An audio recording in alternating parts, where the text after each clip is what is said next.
tarde. Nós estamos aqui para iniciar a videoconferência sobre bioengenharia com o professor Marcos Pinotti. O professor Marcos Pinotti é engenheiro mecânico formado pela Unicamp e possui mestrado e doutorado pela mesma universidade. É professor associado da UFMG desde 97 e é bolsista de produtividade CNPq. Em 2012, tornou-se membro do Colegiado Internacional da International Union of Societies of Biomaterials Science and Engineering, por ser considerado um dos 100 cientistas mais importantes desta área no mundo, o único da América Latina. Além disso, o professor Pinotti coordena 3 laboratórios de pesquisas na UFMG. Laboratório de Bioengenharia, LabBio, Laboratório de Pesquisa Aplicada à Neurovisão, LAPAM, em parceria com o Hospital de Olhos de Minas Gerais, e o Laboratório Avançado de Leis, Desenvolvimento e Inovação, ALADIN, em parceria com a Escola de Direito da UFMG. É coautor de 52 patentes, tendo 10 licenciadas para as empresas. Seus trabalhos envolvem, além da bioengenharia, falar sobre inovação, porque hoje ele já lançou um livro com a doutora Lisete Lacerda, advogada especialista em propriedade intelectual, de nome Homo Innovatus, Manual de Inovação. Além disso, ele tem participado e organizado eventos de inovação e empreendedorismo. Em conjunto com a doutora Evgenia Chamis, da Rússia, criou o Workshop Internacional sobre Inovação Cluster. Também ocupa um assento no Conselho Técnico Científico do Parque Tecnológico de Belo Horizonte, PHTEC, representando o FMG, e trabalha em parceria com o governo federal, especialmente o Ministério da Ciência e Tecnologia, não é isso? Com as questões de tecnologia assistiva. Professor Pinotti. Boa tarde, queria falar hoje sobre inovação. É uma questão muito importante para a gente, principalmente aqui em Minas Gerais, que a gente deseja transformar conhecimento em qualidade de vida, em produtos e serviços que possam melhorar a economia do Brasil e do estado de Minas Gerais. E uma dessas questões é trabalhando com bioengenharia. A bioengenharia é a área da engenharia que usa conhecimentos da biologia e transforma esses conhecimentos, usando as ferramentas da engenharia, em produtos, serviços ou software tangíveis que possam gerar economia. Pode gerar novas empresas, serviços. Boa tarde. Boa tarde. Eu queria saber o que é a área de aplicabilidade da bioengenharia, porque a gente sabe que tem um leque muito grande. Já foi falado aí, por exemplo, a questão voltada até mesmo para a saúde, para a recuperação. Quais as outras áreas? E a segunda pergunta é a seguinte: a gente sabe que hoje no Brasil a questão da pesquisa é muito fraca porque falta incentivo, até mesmo do próprio governo. Pesquisadores que às vezes até desenvolvem projetos muito bons, eles acabam saindo do Brasil e vão para fora porque tem tempo de remuneração mesmo. Como o senhor vê aí o cenário de pesquisa no Brasil para essa área, para hoje e para os próximos anos? Ok. Uma coisa interessante é que a gente, como cidadão, não falando como professor da UFMG, estou falando como cidadão, a gente tinha a impressão de que a gente não tinha muito incentivo para a pesquisa. Isso não é verdade. Isso não é verdade. A gente tem muito incentivo e eu posso falar para você que sobra dinheiro para fazer pesquisa. Por incrível que pareça. A questão, nós estamos mandando pesquisador para fora do país, a gente está mandando aluno de graduação para fora para estudar, ficar um ano lá, que é o programa Ciências Sem Fronteiras.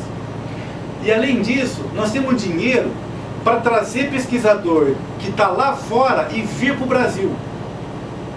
A questão é que isso não está revertendo em melhoria das condições de vida do povo brasileiro. Essa questão é importante, que a gente tem que... por isso que a inovação é importante. O que é inovação? É transformar esse tipo de conhecimento em produto e serviço, que a gente pode ganhar dinheiro, que a gente pode abrir uma empresa. Esse é o incentivo que está faltando para a gente. A questão do, por exemplo,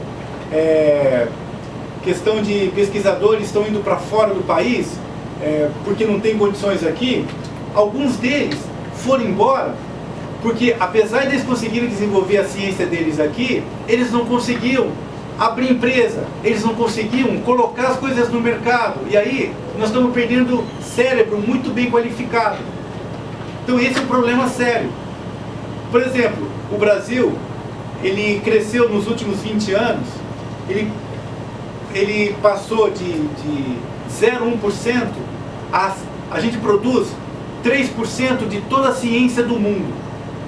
3%. É muita coisa. Agora, patente, a gente tem 0,01%. Esse conhecimento, então, não está sendo transformado em produto, inovação. Então esse é um grande problema. Tem algumas áreas, aí você tem razão, que nós não temos incentivo.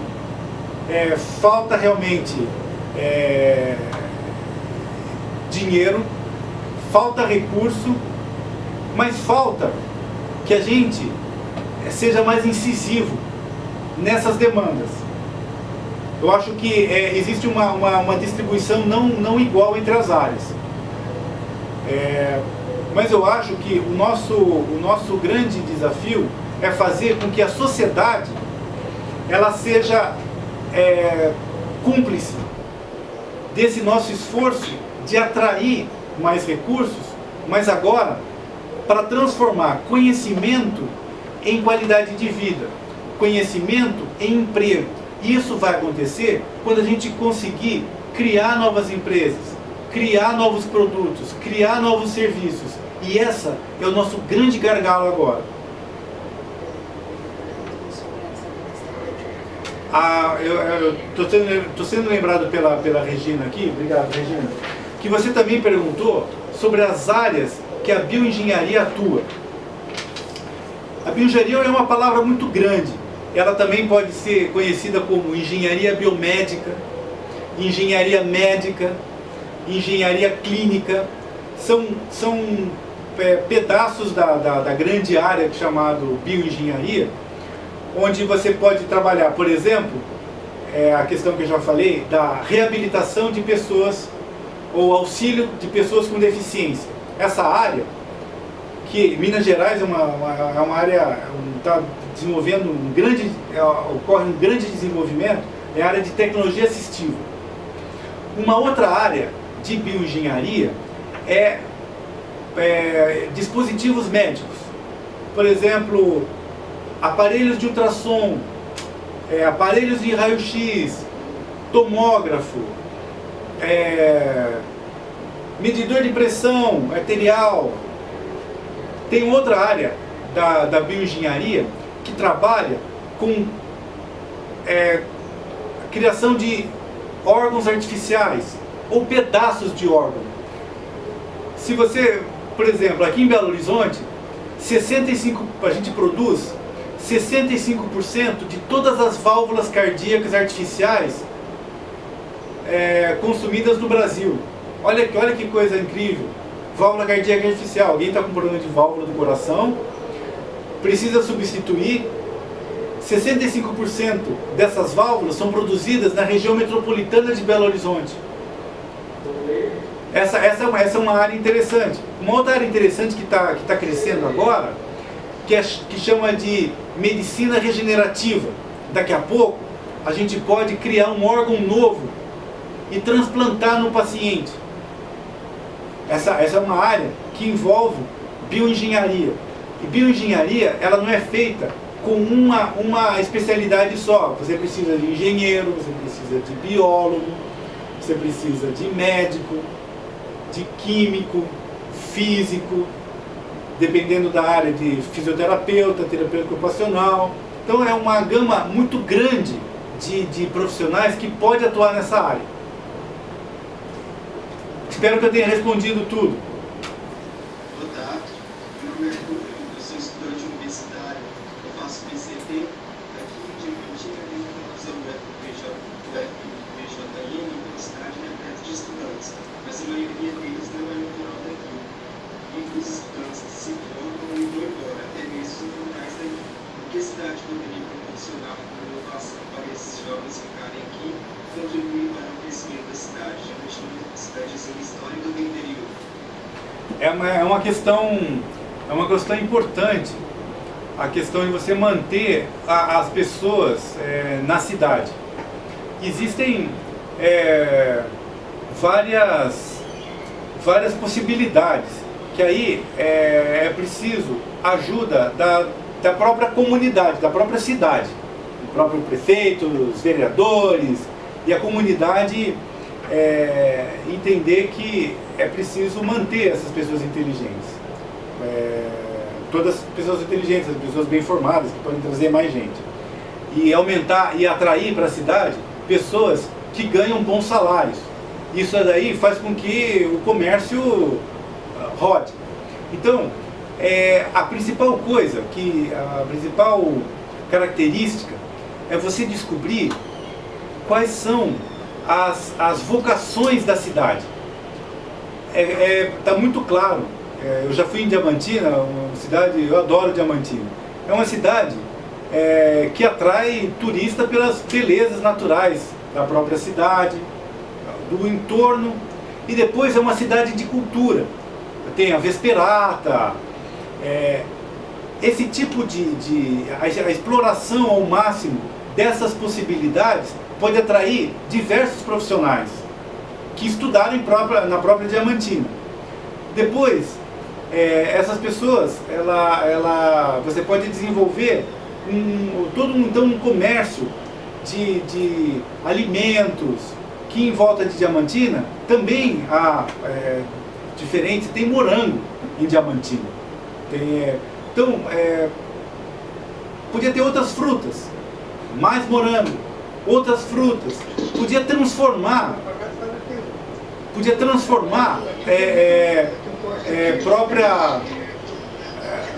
as frutas ali serem processadas ou embaladas de uma forma diferente para aumentar o valor agregado delas.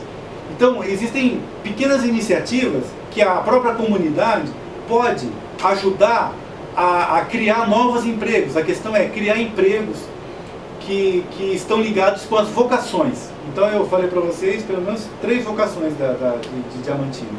Eu acho que esse é o ponto onde você pode começar. Muito obrigado. Nada. Professor, Oi.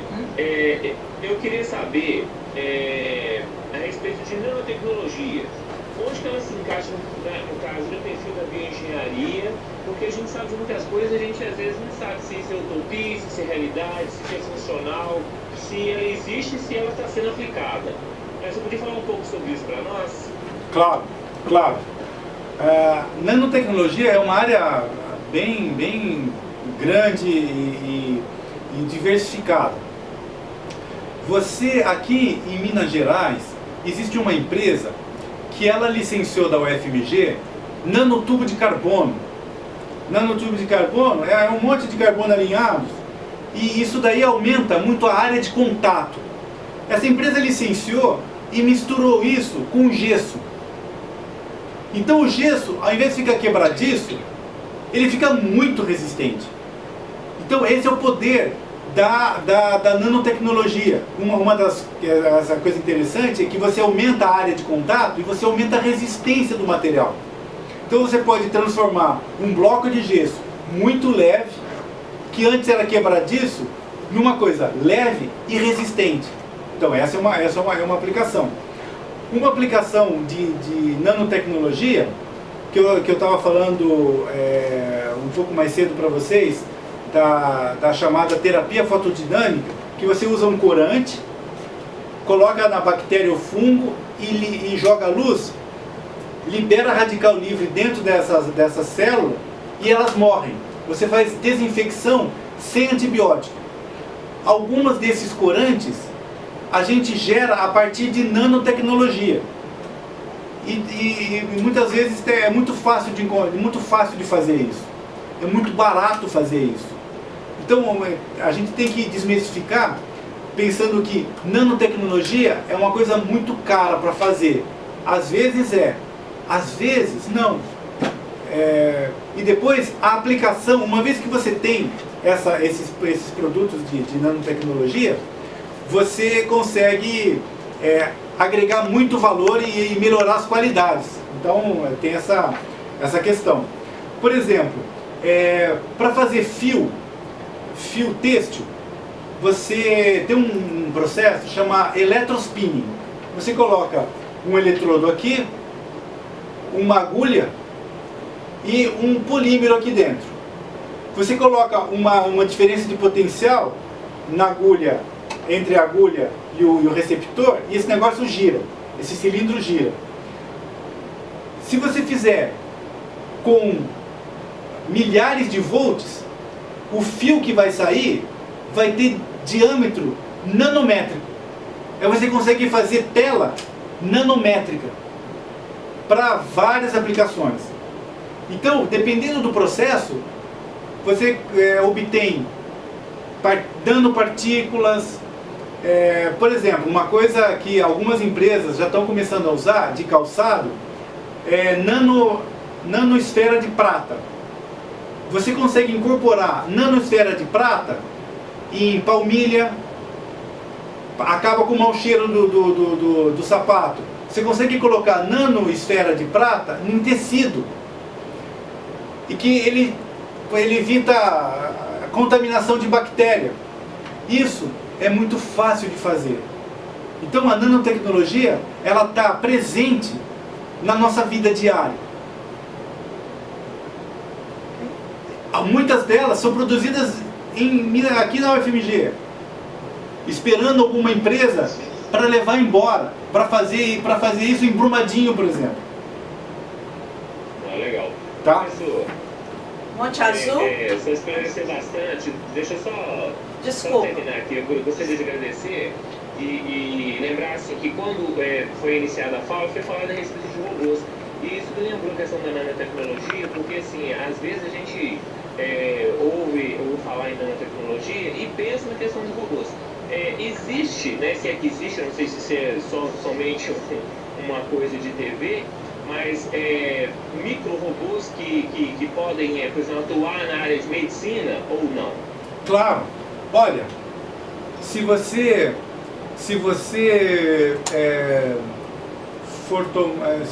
por exemplo, tiver uma dor de cabeça e for tomar uma aspirina, você acabou de beber um robô molecular, que vai atuar numa determinada região. Então, quando você vai diminuindo o tamanho do robô, você chegou nas moléculas, você chegou em proteínas, algumas construídas pelo homem. Isso já é um robô. A visão que a gente tem de um robô é aquela máquina, em que micro-robô, você imagina que aquela máquina da forma de um homem, pequenininha. Mas na verdade, um robô é um ente artificial que tem uma determinada função. Uma molécula, uma proteína criada pelo homem para fazer uma determinada tarefa é um robô. Então, a gente está ligado com um micro-robô há muito tempo. Agora que a gente está definindo outros nomes para eles. Eu gostaria de saber se há alguma pesquisa envolvendo a bioengenharia ou a engenharia civil. Já há muito tempo existe esse desenvolvimento. Por exemplo, Monte Azul fica em que lugar do estado? No norte de Minas, quase Bahia. Quase Bahia. É a quente aí, né? Tá calor aí hoje? 40. Mas aí eu tô vendo, bem atrás de você, tem um dispositivo que não está fazendo barulho, mas está soprando um ar gelado aí para vocês, que é um ar-condicionado splitter, não é? Ok. O engenheiro civil, que projetou essa sala, ele especificou o ar-condicionado baseado na insolação que está batendo aí e no número de pessoas e atividade que ia ser realizada aí dentro. Para fazer isso, eles têm que saber qual foi a taxa de metabolismo das pessoas sentado numa sala, vai liberar para o ambiente que ele tem que retirar o calor. Essa foi uma pesquisa de bioengenharia. Eles colocaram umas pessoas dentro de umas câmeras, foram controlando a temperatura e chegaram numa pesquisa de opinião de conforto térmico. Depois a gente estudou quanto que emana o calor que emana das pessoas pelo metabolismo. E aí a gente faz as contas e projeta um sistema de ar-condicionado para uma sala. Isso daí é uma pesquisa de bioengenharia aplicada à engenharia civil.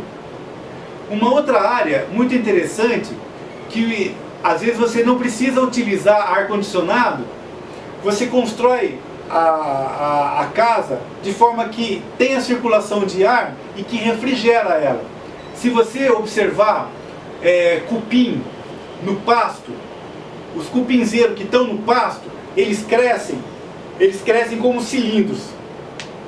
Se você reparar nesses cupinzeiros, eles têm passagem de ar por dentro, que quando o ar vai aquecendo, ele passa por ele e cria um fluxo de ar. Refrigera aquele cupinzeiro naturalmente. Se você for, por exemplo, perto de uma floresta, o cupinzeiro é de uma forma diferente.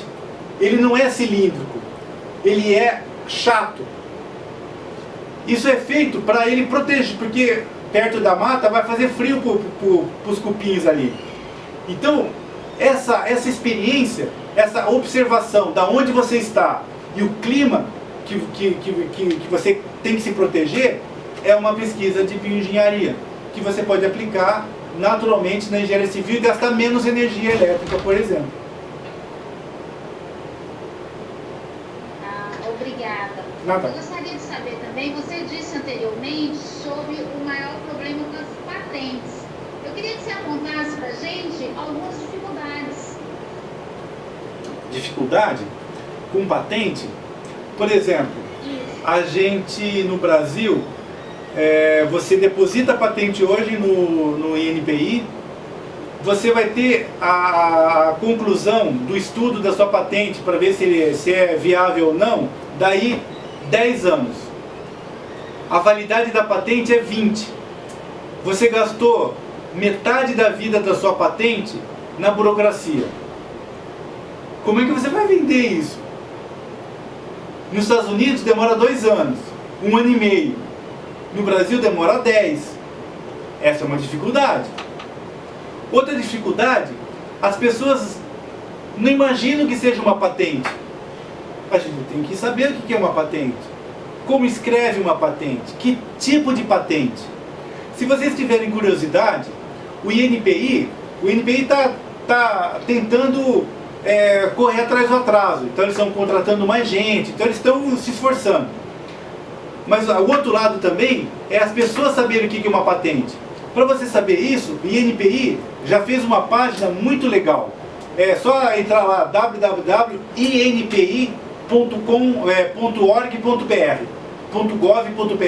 Mas se você colocar INPI Brasil no Google, aparece lá e você clica. Aí aparece explicando o que é uma patente, o que é o modelo de utilidade, o que é o desenho industrial.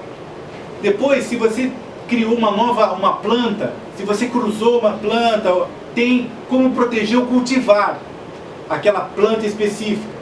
Se você fez um software, você tem como proteger esse software, tem maneiras de proteger esse software. E no site do INPI é legal que eles te dão um modelo de como fazer isso. Então é muito fácil fazer patente, só que a gente não conhece. A gente precisa divulgar mais essas informações. E é isso que eu estou fazendo agora, aproveitando o ensejo que você me perguntou e falando, olha, entra no site do INPI e veja lá como é que é. É muito fácil. Muito obrigada. Nada. Professor. Aqui, eu queria saber O que o robô pode ajudar na escola? Como é que o robô pode ajudar na escola? Isso. Ah, de várias maneiras. De várias maneiras. Você pode, por exemplo, você conhece Lego? Conheço. Tá. A Lego, ela tem uma linha que tem um robozinho. Ele vem com os motores e você pode montar um Lego e esse motor mexer uma perna, o robô andar, o robozinho andar. Você pode...